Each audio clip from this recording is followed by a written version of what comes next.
Você sabia que menos de 1% da biodiversidade microbiana do solo é acessível pelos métodos tradicionais de cultivo em laboratório? Por isso, com as técnicas de sequenciamento genético, até mesmo as decisões sobre biológicos no campo mudaram e estão mudando. Olá, sejam bem-vindos a mais um episódio do Bioagrotech, o seu podcast que descomplica o mundo dos produtos biológicos na agricultura. Eu me chamo Isabela Tavares, eu sou biotecnologista e entomologista, e hoje a gente vai falar de um tema que eu particularmente considero o futuro do diagnóstico do solo, que é o sequenciamento genético do microbioma. Antes de qualquer coisa, deixa eu ser bem honesta aqui com vocês, e é exatamente isso, esse é o ponto do podcast. Esse assunto ainda tem muito mais perguntas do que respostas na prática nossa do dia a dia do campo. Mas é exatamente por isso que vale a pena a gente entender agora, porque quem conhece esse mecanismo vai conseguir usar essa ferramenta amanhã. E vocês sabem que aqui no podcast eu gosto de trazer essas novidades justamente para que vocês consigam entender melhor essas tecnologias quando elas chegarem na mão de vocês. Inclusive, no episódio sobre ciclagem de nutrientes, eu mencionei isso como uma dica da semana para vocês. Mas o tema, ele é muito grande para caber em só 2 minutos. Então hoje a gente vai aprofundar. E também, claro, porque vocês pedem pra gente, manda mensagem lá no nosso TikTok, no nosso Instagram, e a gente traz o tema pra cá, claramente, porque é vocês quem mandam aqui. Eu vou te explicar hoje o que é metataxonômica, o que é metagenômica e o que cada técnica vai revelar de uma forma diferente, porque a diversidade bacteriana, ela importa mais do que você pensa. E qual que é o grande desafio de transformar isso numa ferramenta pra gente levar pro campo? Então bora lá? Se você ainda não segue a gente nas redes sociais, é @bioagrotech.podcast. A gente tá, como eu falei, no Instagram, no TikTok, no LinkedIn. E no TikTok a gente já tá com mais de 3 mil seguidores. E eu quero muito agradecer vocês aqui por isso, que acompanham a gente, que manda dúvida. E é justamente esse o ponto do podcast, né? Auxiliar os produtores, os profissionais do agro, que não têm acesso a esse suporte técnico, mas que podem escutar o episódio de graça nas plataformas, por exemplo, como o YouTube. Ou até mesmo se você tem Spotify, Deezer, Amazon Music, Apple Podcasts, você tem acesso também a todo esse conteúdo. E por favor, né, gente, segue lá o canal do YouTube, deixa 5 estrelas se você tiver nas plataformas de áudio. Isso ajuda muito a gente a chegar em outros ouvintes, a pessoas que realmente querem entender melhor sobre os produtos biológicos. Bom, quando a gente faz uma análise de solo convencional, a gente está medindo o resultado de processos que já aconteceram. Então, pH, matéria orgânica, macro e micronutrientes, como se fosse uma fotografia do solo, sabe? O sequenciamento do microbioma, ele é diferente.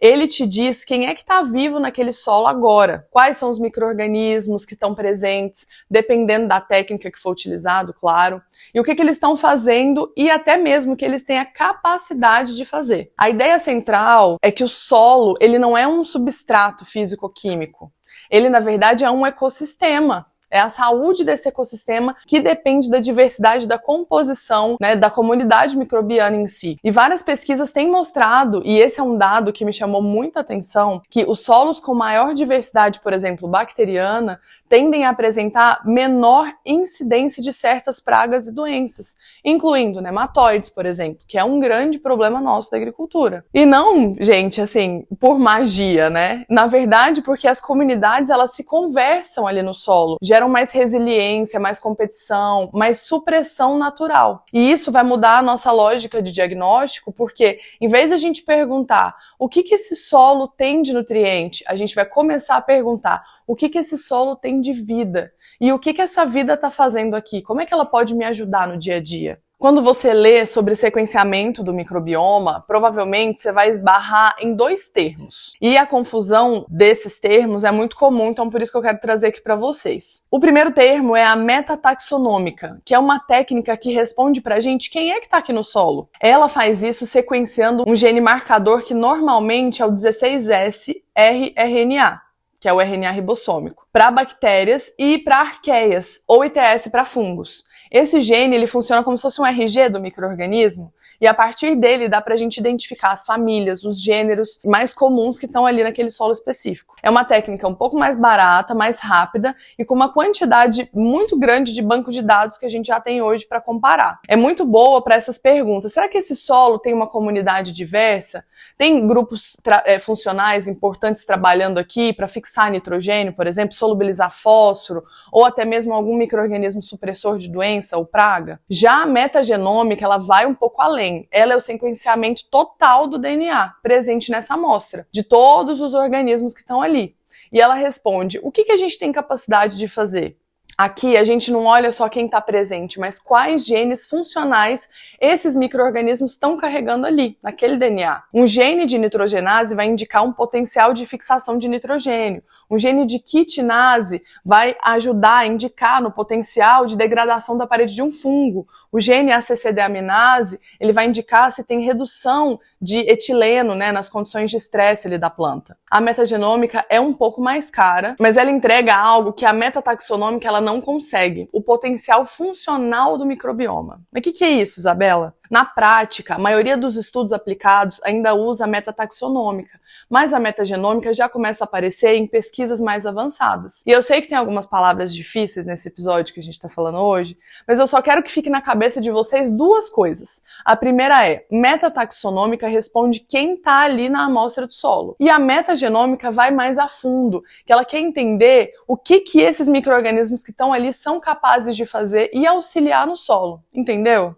Vamos pegar uma praga que vocês perguntam sempre e vamos tomar como base para eu dar um exemplo para vocês? Vamos falar de nematóide. A diversidade bacteriana tem muito a ver com a quantidade e, na verdade, a supressão desse nematóide ali no solo. E esse é um dado que eu quis trazer para vocês, porque vai conectar diariamente aí com muitas dúvidas que vocês mandam pra gente no nosso dia a dia, especialmente para quem trabalha com a cultura da soja. Tem algumas pesquisas com solos de produção de soja que apontam uma correlação entre quanto maior a diversidade microbiana de comunidade ali, principalmente bactérias, no solo, é menor a incidência de nematóides, especialmente Heterodera glycines e Meloidogene, cisto e galha. O mecanismo por trás disso é um pouco mais complexo e ele ainda está sendo estudado, mas a lógica, gente, ela faz muito sentido. Por quê?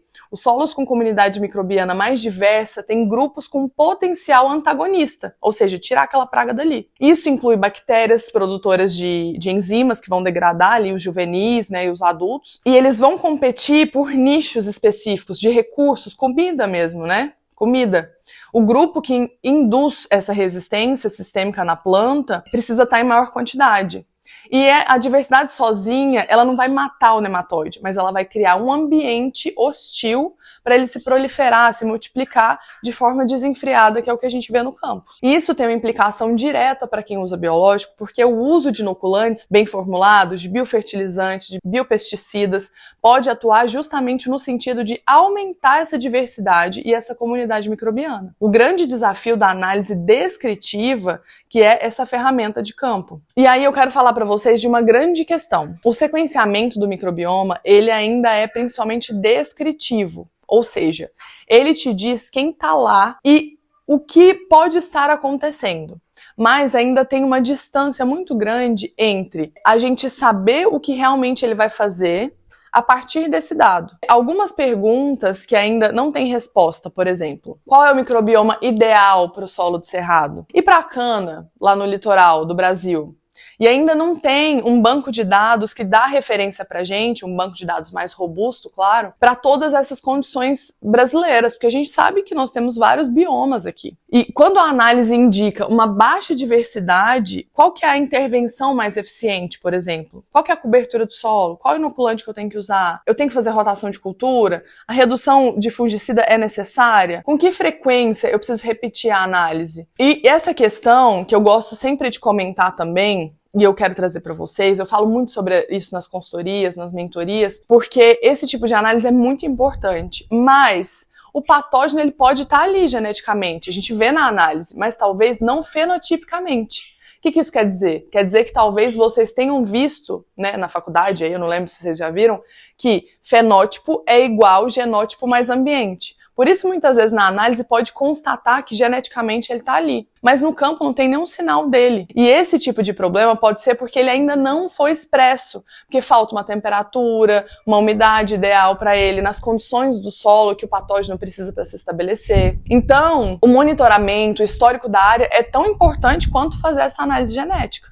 Porque a frase que eu mais gosto de falar, para várias coisas na vida, na verdade, é que nunca é uma coisa só. E a gente não pode levar em consideração durante um posicionamento, uma análise somente. Só um fator é muito pouco para a gente analisar, né? Vocês concordam comigo? Por isso que na consultoria a gente linka várias questões, né? Com análise de solo, análise de nematóide, o bioas, para aí sim a gente montar um manejo com o seu histórico da área, quais produtos você utiliza. Eu brinco com os mentorados e com os produtores que eles escutam muito isso, e a gente até dá risada junto, que a gente monta um quebra-cabeça junto e vai trazer algumas respostas. Pode ser que a gente está conversando, fez o manejo, e aí ele traz uma ideia, uma dúvida, olha, mas aqui já teve histórico disso, e a gente muda o manejo. Então, por isso é importante a gente pensar em montar um manejo, pensando em custo-benefício, para trazer a produtividade, mas levando em consideração vários pontos, não um só. E é claro que isso, gente, não invalida a tecnologia, né? É um complemento, entendem? É mais um complemento, isso é ótimo para nós do campo. Mas ainda está em fase de validação e calibração,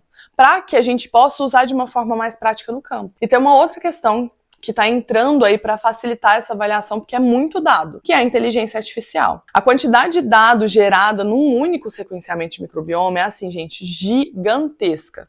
Tem milhares de unidades taxonômicas operacionais, que a gente chama de OTUs, né, por amostra, e isso, para a gente analisar manualmente, é muito difícil. Por isso que a pesquisa e a tecnologia, elas estão cada vez mais integradas. Algoritmo de aprendizagem que está sendo treinado, né, a máquina vai sendo treinada aos poucos, para a gente conseguir correlacionar todos esses dados com produtividade, com incidência de doença, de praga, enfim, tratos culturais, tudo isso unidos para a gente ter uma resposta muito melhor. O sonho, e a gente está caminhando para isso, é que em alguns anos o produtor, o consultor, possa mandar uma amostra de solo e receber um relatório que diz, olha, sua comunidade microbiana ela está com supressividade abaixo do que é o esperado para a heteródera, por exemplo, vamos supor. Ou o grupo fixador de nitrogênio está com a quantidade muito baixa. A população de tricoderma natural, ele está abaixo do nível de proteção. Eu até vi umas análises esses tempos, até tem alguns dados parecidos, mas acho que a gente vai ter isso com muito mais clareza para vocês. E eu achei interessante nessas análises que eu peguei, porque tinha porcentagem de problema na amostra de solo. Por exemplo, lá mostrava que tinha 90%, por exemplo, de heteródera. E quais os possíveis bioinsumos, quais gêneros e espécies que seriam interessantes para utilizar para suprimir essa praga. E lá mostrava alguns bacilos, porcentagem de bacilos, tricoderma. Os tricodermas que eu vi estavam bem altos, né, no solo, acima de 90%, mas eram fazendas que utilizam há muito tempo tricoderma e bacilos. Mas claro que tem que ser na cepa que a gente necessita também, porque nada substitui um bom manejo e as técnicas e a seleção da cepa nessa situação específica. Mas eu acho que é uma ferramenta super importante que a gente está construindo para o futuro, e um futuro muito melhor, né? Com várias técnicas que a gente vai poder escolher. Bom, vamos para a dica da semana? A dica de hoje para vocês é para que vocês comecem aí a pensar nesse assunto. Se você é consultor, produtor, quer começar a explorar mais esse mundo do microbioma, o caminho mais acessível hoje é através de empresas, instituições que já oferecem essa análise metagenômica ou metataxonômica de forma comercial. Mas mais importante do que contratar uma análise agora, na minha recomendação, na minha ideia, né, é que você comece a documentar o histórico de uso de biológicos na sua área. Quais foram os produtos usados, quando, em quais condições, porque quando a análise do microbioma ficar muito mais acessível e padronizada, quem já tiver esse histórico todo documentado vai conseguir correlacionar com vários dados feitos no campo, porque quando você realmente decidir fazer essa análise, você vai entender sobre vários fatores e vai conseguir montar o seu próprio quebra-cabeça. Se você precisar de ajuda, eu vou deixar o link aqui na descrição do episódio. Pode entrar em contato com a gente pelo WhatsApp, pelo Instagram. A gente está super disponível. Tem algumas vagas abertas ainda para consultoria. Então clica, vem conversar com a gente que a gente tira todas as suas dúvidas. Eu vou, inclusive, tentar deixar também um formulário do Google Docs para vocês responderem, que aí sim a gente entra em contato com vocês de acordo com a necessidade de cada um. Acho que assim fica melhor, né? O que vocês acham? Porque assim, se você for produtor, eu te ajudo a montar o seu manejo de acordo com aquilo que você necessita, para ter um custo-benefício melhor. A gente dá todo o suporte técnico para vocês em relação a isso. Se você também tiver interesse, a gente tem um curso de manejo biológico, ele já está lá disponível, só entrar. Assim que você realiza todos os passo a passo, o curso já está disponível para você. E se você também quiser entrar no nosso grupo VIP, que tem mais de 80 consultores, produtores, profissionais do agro do Brasil inteiro, o link também eu vou deixar na bio. Ele é um link, pessoal, um link só, vai abrir várias abas e lá vai ter mentoria, consultoria, episódios do podcast, grupo VIP. Aí é só você clicar onde você precisa. Bom, então resumindo o episódio de hoje, a meta taxonômica ela vai responder quem está no solo e a meta genômica vai te responder o que eles conseguem fazer. As duas são complementares, mas a meta taxonômica ainda é o caminho mais acessível. A diversidade bacteriana está sendo estudada como indicador de supressividade natural do solo também para nematóides na soja. E o grande salto vai acontecer quando a gente conseguir transformar essa análise descritiva em uma recomendação agronômica, a nível de cepa. E aí o sequenciamento do microbioma vai virar uma ferramenta de campo que a gente vai poder utilizar de verdade. Bom, se esse episódio fez sentido para você, compartilha com quem você acha que deveria estar pensando sobre isso, sobre microbioma, entender melhor seu solo, geneticamente. Profissional que entende o solo por dentro vai se destacar nos próximos anos. Gente, esse é o futuro dos biológicos, a gente tem que entender melhor. E é isso, eu te vejo na semana que vem, quarta às 6 da manhã. Até mais!